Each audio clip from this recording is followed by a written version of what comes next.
On va terminer cette partie sur les CSE ou RF Formula, qui sont, je vous le rappelle, des formules qui permettent de faire des opérations un petit peu compliquées, en utilisant des matrices et non plus des cellules dans la formule.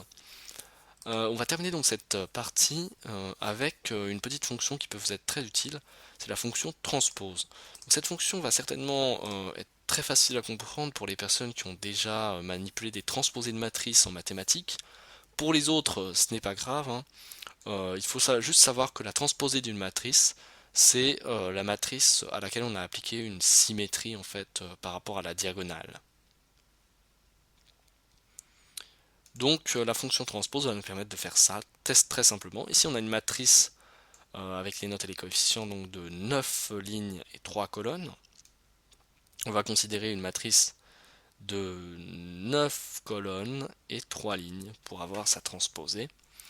Et on écrit tout simplement égal transpose de, on sélectionne la matrice que l'on veut transposer, et l'on n'oublie pas d'appuyer sur CTRL SHIFT ENTER et pas simplement sur ENTER.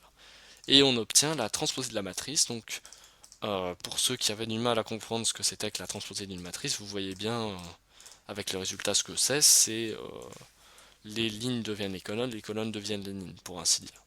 Donc ça peut être très utile lorsque vous voulez manipuler les données et les remettre en forme.